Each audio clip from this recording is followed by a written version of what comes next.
We're joined this morning at Post 9 by our own Bob Pisani, who is out with a new book, Shut Up and Keep Talking, Lessons on Life and Investing from the Floor of the New York Stock Exchange. Bob, you were on with Jim last night. Our congrats again to you. It's an amazing mix of color about CNBC and investing lessons. And as you were saying a moment ago, what a year for that kind of stuff. Yeah, you know, I always say to people, they ask us, what's it like to work on the floor? You and I have been down here more than 25 years. You've been down here a while too, Morgan. And I always say to people, what would you give to meet all your heroes?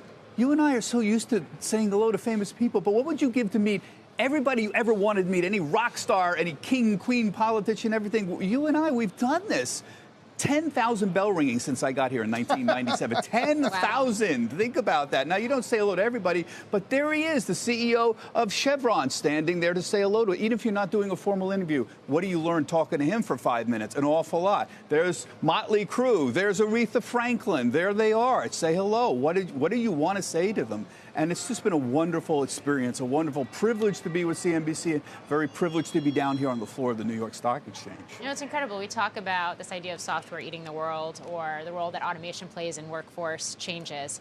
I mean, this has been ground zero for it. How much has this floor changed since you came down here? This is a textbook example of technological disruption and how it changes things. When I got down here in the summer of 1997, there were 4,000 people on the floor. They did 80% of the volume and all the trading. Think about that. 4,000 people down here on the floor screaming at each other, mostly old, open outcry. There was some electronic trading, but over the years, prices changed and we went towards electronic trading.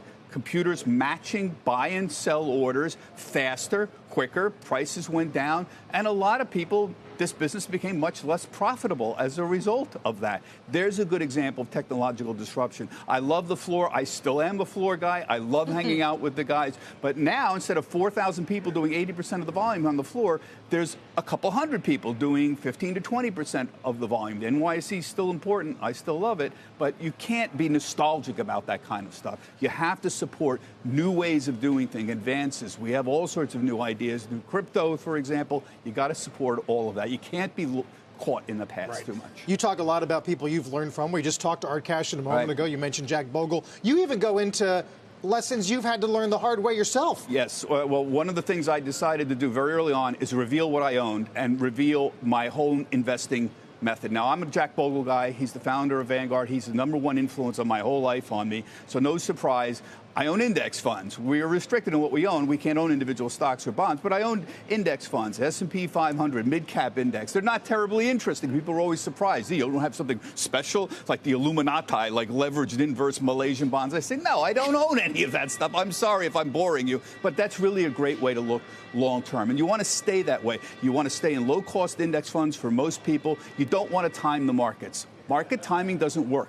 You have to be right going in and right going out. And the academic evidence is people don't do it very well. It goes to what I call the unknowability of the future. You ever thought about this? Why is everybody so bad at predicting the future? Not just amateur stock pickers, professional stock pickers. Economists are terrible. The Federal Reserve is terrible at predicting the GDP 1 year from now. How is it that everyone is so bad at this? It goes to two ideas. One is people have biases that infect their opinions a lot. So you have confirmation bias. You only look for ideas that support your own point of view. These biases, there's dozens of them that behavioral economists have studied that we know now infect their ability to make accurate predictions. The other thing is there's an unknowability about the future. Try being an analyst 1 year from now, predicting earnings of a big company.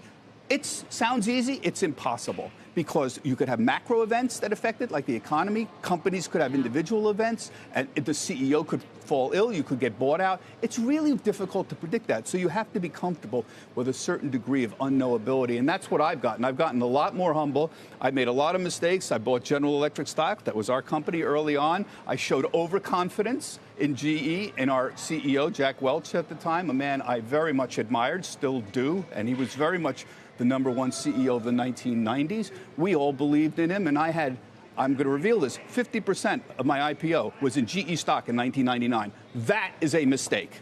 And I knew that.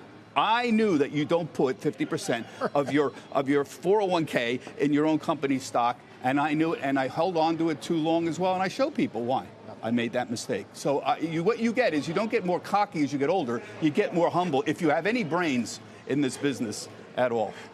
And what a wonderful experience it has been to be on this floor with you for all of these many, many years, my friend. Yep. Yeah, we're so proud of you. We can't wait for the book party next week. And there's a whole chapter about him in there as well, and what it's like to be standing next to him.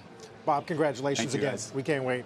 Bob, by the way, tomorrow, special edition of CNBC Pro Talks with Bob and our own Dominic Chu, talking about all of this and more tomorrow, 12:30 p.m. Eastern Time.